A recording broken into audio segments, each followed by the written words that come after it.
it's different things like we've got research courses. So if you're involved in research and you're not getting paid and you want to, or you want to take academic credit and kind of fill out your schedule, we've got courses that you can take for academic credit. We've got courses you can take for 0 credit hours just to get it on your transcript. We've got funding opportunities. So if you're interested in funding, we've got some opportunities through there. And Laura knows some about that too. And then she also knows all the stuff for ISA.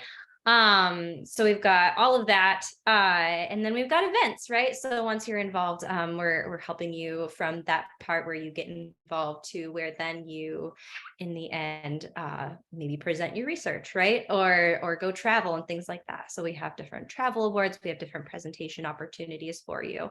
And one of those is coming up. We're taking a bunch of students to the Capitol over in Des Moines on Monday. So all these different things that we have going on for you, and we've got it all kind of coalesced onto our website, and I'll definitely put up our website here so that you can see it. I'll throw it into the chat. But that's kind of what we're on campus doing. Laura, did you have anything else you wanted to say about any of the ISA programs? I just wanted to check the You're muted. Everybody in this group, like, I think you're muted. Oh, there you go. I don't know how that happened. Okay. Is everybody in the group like sophomores, juniors, seniors, or okay? So freshmen as well. We have all 4. Yay! 4 more. You've got everybody. Yeah. Whereas ICRU is like the hub for undergraduate research on campus, ISA is one of the spokes, but our focus is working with students that are from disadvantaged backgrounds that are interested in pursuing science careers, specifically people that are hoping to do a PhD or some type of a graduate program after college. So, and our programs are a little bit different. So we have some programs that you can start in as a freshman. We have Pathfinders, which you can sign up just to get information, and you would find out any of the events that are happening at ICRU or any of the events that are happening at ISA. We would invite you to events. We have a peer mentoring program that if you're freshman or sophomore, we'd pair you with an upper class student that's doing research, just so that you have somebody to talk to, bounce ideas off of. We also have an internship program for incoming freshmen and sophomores. So it's unusual for a freshman to be able to get funding for research their second semester, but we have that. And then we have several other programs that are geared more towards juniors and seniors. So all of them are paid funding models where students would be, receiving some type of compensation for working in the lab. The biggest, I guess, the cherry on the top is we have a MARC program, which is for working in the lab. You get an annual stipend, and actually 60% of your tuition gets covered. So it's a great program. All of them include some coursework that's meant to help you guys like figure out what you're doing, like how to apply for graduate school, how to present, your research, those types of things. And same types of classes we have offered through ICRU. So there's a lot of opportunities for people. If you aren't sure, you haven't done something before, like you're thinking about applying to grad school, we definitely have places that you could go to find more information. And we encourage everybody, if you're going to be doing research, do it for credit or do it for pay. So both really good options, but we can answer any questions too that people have about any of the models. I know that for ICRU, they do have a funding model too, and that you can start in the summer or for the academic year. Yes, we have that. So the website that I sent you guys to, I'll put up the website for the fellowships too. And we do want you to keep in mind all of so when Laura's talking about all the programs, right, the Pathfinders and all that. Oh, thank you. That really does help you kind of get involved. We've got some ways to get involved too. We talk to students frequently on how to get involved. So if any of you are not involved and would like to get involved, we can talk through that or whatever questions you have here. But one of the things that we do want you to remember is they always do. So like as pre-health students, they always do that scare you moment, right? Where they're like, oh, look to your left and look to your right, and two of you aren't going to get into school or whatever. What they don't tell you is that a lot of that is sometimes because you actually end up choosing a different path. So while people get scared and hearing that, you're doing pre-health right now, that might not always be your track. And sometimes it's because students start getting involved in research and they get sidetracked and find that research is actually really one of the ways that they want to go instead of clinical practice. Or they decide they want to do both, right? They want to do some clinical and some research.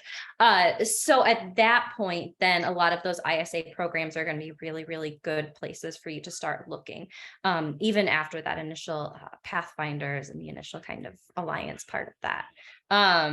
Does that sound about right, Laura? Yep. Okay.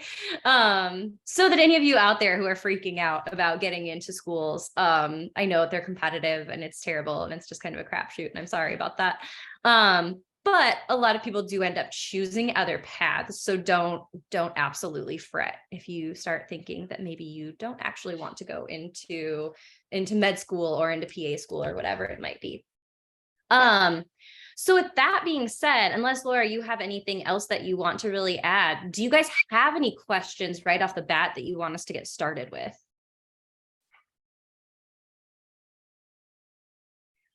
Otherwise, I'll show you kind of our website and what we've got out there. I have a question to kick us off, but I feel like you going to the website is going to answer this anyway. So where do you even start with finding an opportunity? Okay, yeah. So, is anybody who here is involved? If you do the little raise hand or the little whatever. Okay, yeah. I'm gonna call it Jackie. I know you're involved. Oh, and the Latham Fellowship. Yeah, we'll do that too. Do you want to start with the Latham Fellowship, or do you want me to start, Laura? Do you have a preference? I think start talking about how we find an opportunity. Gotcha. Okay, so let's go ahead and start that way then. Am I allowed to share my screen? It looks like I am. Okay. Can y'all see my screen? Yeah. Okay, good. Okay. ICRU. So it's automatically in mine. But if you just Google UIowa ICRU, you'll find us. I'll start closing out some of these tabs I've got. My screen is an absolute mess, and I'm sorry about that. Where are we at? Okay, so did I close? I closed out the wrong screen. Okay, I'm going to go back to the ICRU page. Okay, so here's our page, right? So here's our main landing page. And really, we've tried to make it so that everything you might need, you can start off finding here. And then if you need to dig further or have any questions, you can absolutely contact us. Or if you don't even want to go to the website and you don't feel that's helpful, you don't have to, you can just come straight to us too. We're always obviously very, very happy to talk to students about research. And we can go on and on forever. So where I'm going to start then is by showing you this contact us page. So if you go into contact us, we've got a bunch of different ways that you can contact us. So there are three of us that are staff members at ICRU, right? You've got Bob Kirby, who's our director. He is out skiing in Crested Butte tonight, or else he would be absolutely here. But you know, priorities. Actually, he probably still would Zoom in if he had the option. And then there's me and my fun little reptile friend Tiberius. And we've got Laura on here too. And so Laura's contact information, my contact information, Bob's contact information is all on here. If you don't want to talk to us, you don't have to. If you would rather talk to a student, you can absolutely talk to a student. We have our, sorry, I should have shown you. We have our ICRU staff, and I need to update this because Brandon has actually graduated, but Sam and Haley both work at the front desk. So if you ever just kind of want to come in and talk to a student, one of them is usually there. We also have ICRU ambassadors. So these are a bunch of students who are actively involved in research at the university right now. Some of them are in their sophomore year, some of them are in their senior year. So you've got kind of a good range of different people that are here that you can contact. So if you don't want to contact staff, go ahead and talk to us. Yeah, go ahead, Ethan. Did you have something? Yeah, I think you might have like two different screens up, and the one that you're seeing everything on is different from what we're seeing. Oh, what Maybe. are you guys seeing? Are you It's seeing just a anything? homepage, but Just- It's nothing. just the home page. Yeah, for Okay. ICRU. Okay, thank you. That's very helpful.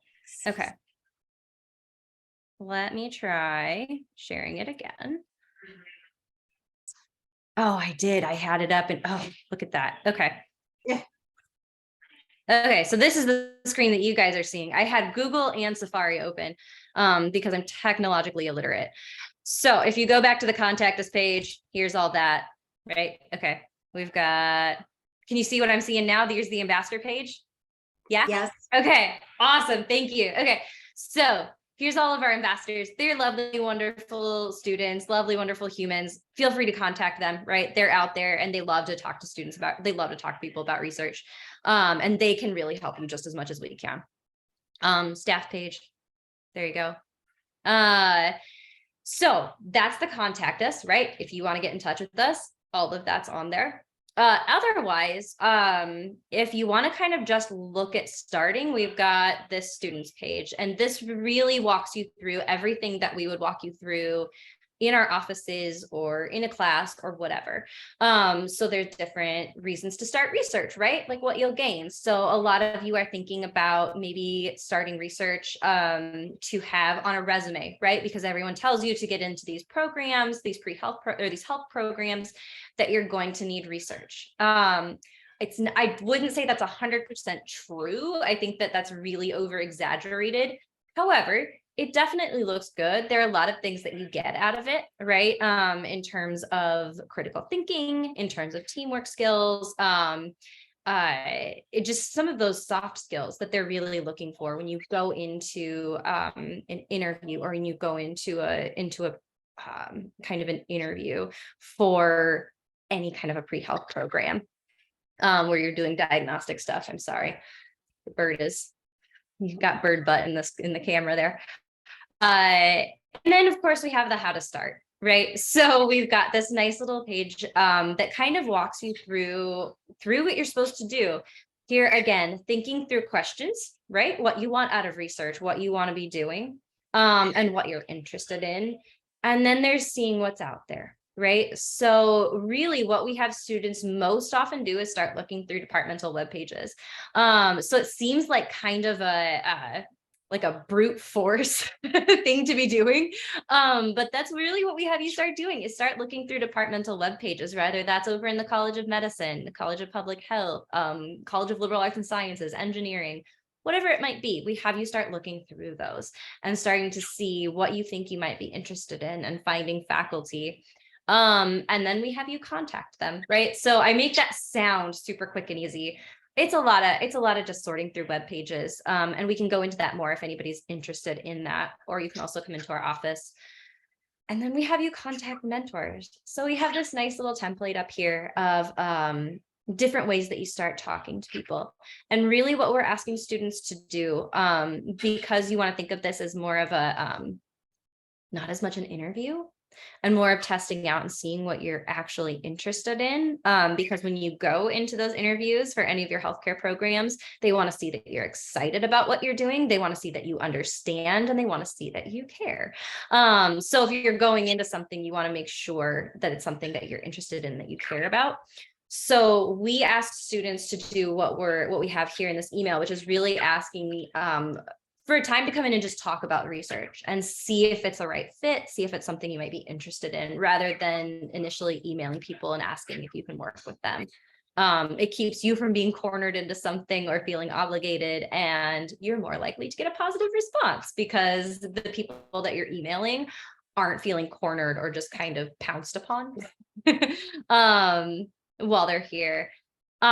So we have all these little things, right? That you can think through. And then the make it count part, right? Where you're doing, are you going to get cash or credit? Are you going to Start doing things like presentations. Are you going to be going to some of those workshops that Laura's been talking about? What are you going to do with that? And then summer experiences, right? So summer is actually a really, really good time for students to start doing research. A lot of you are busy. You have really heavy course loads.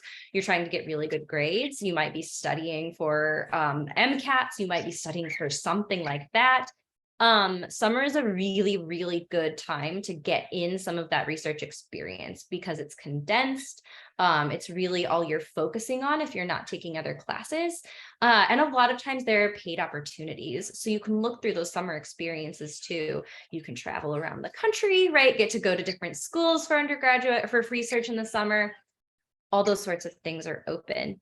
So that's a really, really quick run through of really what we've got going on our students page. We have a bunch of different events and awards, right? So look through any of these. Research in the Capitol is one that I said that we're going to do this coming week. That's a yearly event.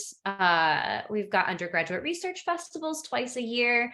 The Graduate College hosts one in the summer, so you can present at those, right? Those are great ways to really start off presenting, because as people going into a healthcare field, at some point, you are going to have a patient come in who has never taken a science course, and you're going to have to explain a very, very complex concept to them in terms that they understand. So learning how to do that right here puts you that far ahead, both as a provider and then as a candidate, right, for a program. If you can go ahead, if you figured out how to distill these really complex niche concepts down to something that everyone can understand, you're already a rock star. So do start thinking about presentations. They also look really good on your resume. They just do, or your CV. So we've got those. We've got different funding programs. The ICRU research fellowships, we've got them for academic year, $2,000 for about 5 hours of work a week. And then during the summer, it's about $2,500 for it roughly comes out to 150 hours during the course of the summer. So we have fellowships for that. Those application deadlines are coming up. So if you are involved right now, or you're planning on getting involved, start looking at those because the deadlines are coming up. The diversity, equity, inclusion programs are mostly through speech and hearing sciences, and then psychological and brain sciences. So those are funding programs that are run. They've been funded, I think, for the next 3 years, but they pay about $15 an hour. So look into those if you're interested in any of those fields, or think you might be. If you're going to conferences, we have travel awards. If we've got the Excellence in Undergraduate Research Award and Distinguished Mentor Award that comes up every year. We've got an undergraduate research conference that we do once a year. If anybody's, the deadline was today actually, but if you still want to turn in a research supply grant, talk to your mentor as soon as you can and let me know if you still want to turn in one of those. And then we'll have 3-minute research story competitions, which we haven't had since pre-pandemic, but we need to start again. That's it, right? That's a very, very, very quick rundown, and long rundown, I guess, too, of all the things that we've got going on our website that you can find there. Laura, did you want to run through any of the ISA stuff? Because I know we've got some questions over Latham and ISA. Yep, I'm going to see if I can share my screen. You'll have to tell me if it's the right one. Let's see. You can't do worse than I did, so. It should say programs on the page. Does that look right? Mm-hmm. Okay, yes, all right. For ISA, I know somebody had asked about Latham and I had forgotten to mention that, but these are the programs that I had mentioned earlier: Pathfinders, the internship. We have an LSAT program at our campus. And what somebody had asked about was the Latham Fellowship Program, which is actually taking applications right now. That is a science engagement program. So it's a really cool thing. You sign up for the full year. It's 2 credit hour course. And in the fall, you learn all about how to communicate your science to people in the community. And then in the spring, each student picks their own project and they create some type of an outreach project related to a topic in science that they're interested in. I'm gonna maybe show a couple of examples. People have done all kinds of things, children's programming. Somebody did a science comic strip. It could be anything that you think is going to be interesting, that you want to make sure that people out there can find out more about it. And there's a couple broken links, I'm sorry, but we just converted our website over the summer. But the Latham program, students sign up for it. It's for the academic year. It involves taking a 2-hour course each semester. In the spring, you work on your own project. You're given some funding to help pay for the supplies for those projects. We've had a lot of people have published books, like children's books and those types of things. And it doesn't have to be a specific topic. It could be what you're passionate about. I know we've had a lot of students in healthcare do different topics that they thought were really interesting, and they wanted to make sure that more people were aware of. So there's definitely opportunities there, and they're taking applications for next academic year for that. So that's coming up. And then, as Melinda was showing you, the programs at ICRU, all of the programs for ISA are on here. I have a cheat sheet because our programs have different qualifications. So there's actually a little sheet that you can go through and see if you're qualified for some of the programs and when we take applications. And on our peer mentoring page, I had mentioned that we have a group of peer mentors that work with students. And these are all juniors and seniors that have been in research for at least a year. And they work with, freshmen and sophomores to help them learn more about research, find out, what they might be interested in. And if somebody in the group right now is interested in having a peer mentor, you can definitely reach out to me, and we can see if we can match you up with somebody. And the other things, you can look at old projects that people worked on for Latham and for some of our other students in the program. We made some commercials. I'm not going to play them because they're really loud, but you can check out some commercials that we made. We have opportunities for students once they've gotten finished with their bachelor's degree. We have a lot of grad students that ask to work with undergrads that are interested in research. So we've done at least once a semester, we do a networking event where we bring grad students in to talk to undergrads, and we get them from all different areas, just sharing what it's like working in the field, what it's like, what it was like applying to graduate schools, taking the MCAT, those types of things. And we try to do that so freshmen, sophomores, juniors have a chance to talk to some people and get more information. And I don't know if I'm forgetting anything, Melinda. But so we are, ICRU and ISA have a lot of different opportunities for you guys. So lots of information we're throwing at you, and sorry about that. Yeah, that's what I was gonna say. It's definitely a lot of information. For Iman, would you recommend fellowship for those that are taking 16 credit hours semester course, and what's the workload? What was the which fellowship? Sorry.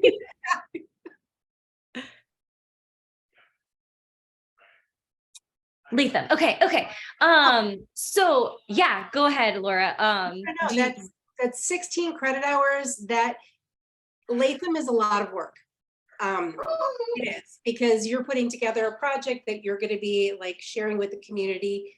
But most of our students are carrying 14 to 16 credits, and there's a lot of support and opportunity for you to get help with people. So I think that's not unreasonable, but if you're doing 20 hours of research, adding that onto your schedule would be a lot. So I think it depends what other things you have going on. Right now we have 10 students that are in the program, And most of them are working like 10, 15 hours in a lab when then taking classes, and they're sophomores, juniors, and seniors can apply. So you don't have to be a junior or senior to apply for that program. I think most students that I've known that have done it have been like junior, senior. Yeah. And have like a You lower. can apply when you're going into your sophomore year. So we do have a GPA requirement because it's a lot of work and we want to make sure, it doesn't hurt anybody. I think it's a 3.0 right now. So, but if you're, just under that, or, you're close to that, don't feel discouraged like you can't apply. We would still absolutely look at your application. Beautiful. We're having a discussion over here about whether or not we have to wash our hands after we touch the worms to feed the axolotl. So if you're seeing things going on in the background, Melinda has a zoo in her house. it's we're a zoo. We've got the birds, we've got the axolotl, there's a bunch of reptiles downstairs. Science. Did anybody have any questions then? Following that huge spiel and all the things that we've given you.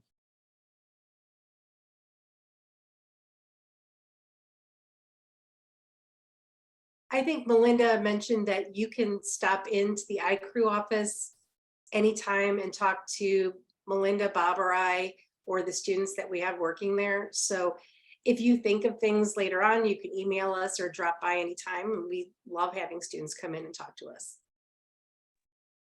Yeah, I'm sorry. It never fails. As soon as like we get on a Zoom call, like all of a sudden I'm interesting. So we have a lot going on about we're very interested in feeding worms to the axolotl right now. Really though, I do think research as an undergrad is something that I think is a really, really good experience if you're interested in it. If you're not interested in it, don't worry about it. I will say my partner went through med school. He did research for a little bit in a summer and have absolutely hated it. Which goes back to, right, find something that you like and that you're interested in. I think that he would have had a lot of fun. There are a lot of different things you can do on campus. And one of the things that we really, really work with students on understanding is that you don't have to be doing research in your major. You don't have to be doing research in the health sciences in order to have something that helps you out for getting into some of those pre-health programs, because really the skills that you're getting are pretty broad. So I frequently tell him if he had done something, I think there's the office of, yes, good job, you found a worm. We found a worm.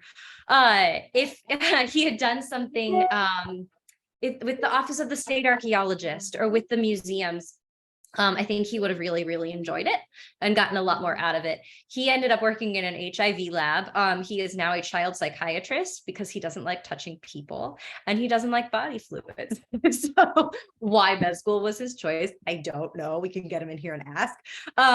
But because he doesn't like either of those things. So an HIV lab was a really poor choice for him to be working in. But I really do think that there's a lot out there and there's really something for anybody, and it really is open. So if you're interested, if you're a health sciences person and you're going pre-healthcare, but you're really interested in acting, or no, you cannot touch the axolotl. Or you're really interested in, we don't touch axolotls in general, we don't touch amphibians.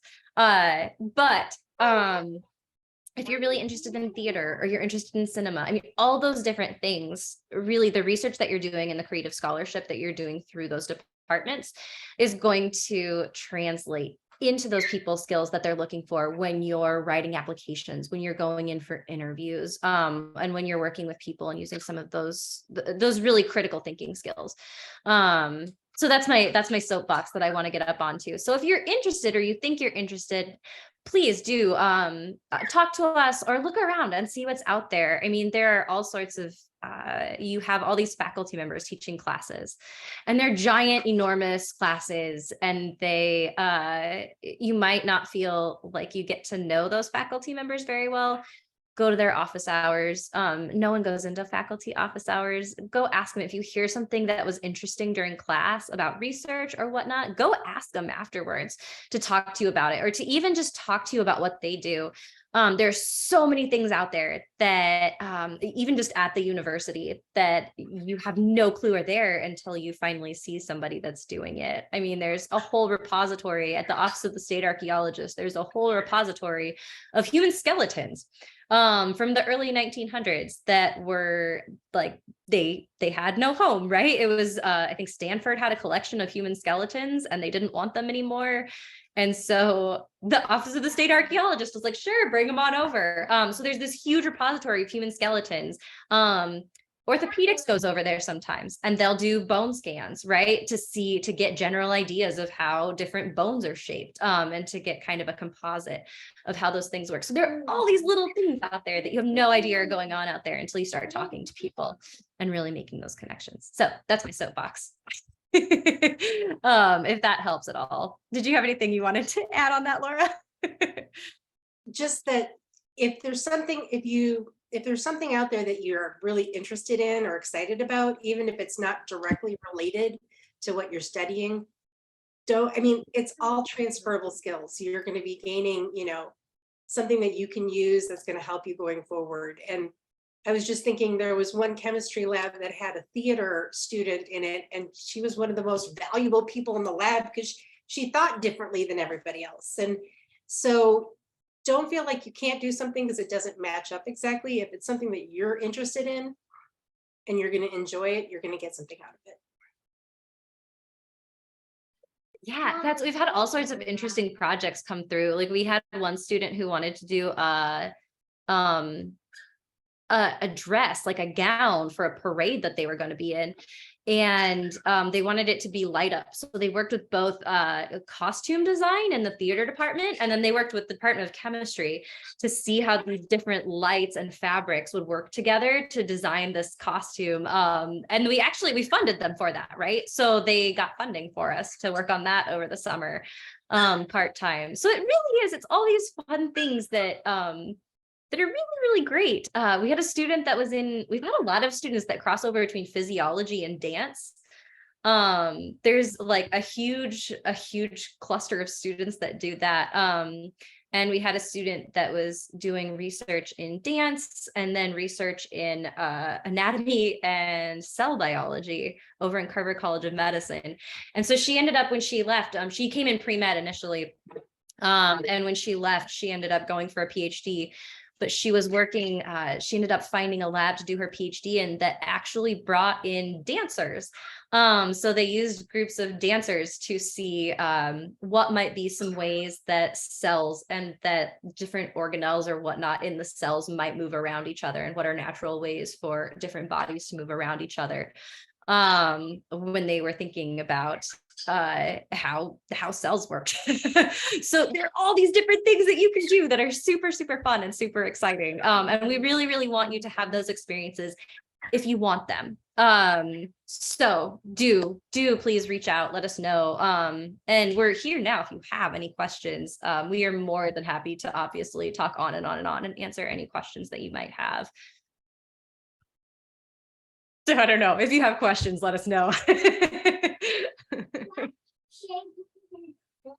If there are any other questions, it'd be great to have them right now. Otherwise, I want to thank you guys, Melinda and Laura, for taking times out of your day. We all really appreciate it here at MAPS, and it was super, super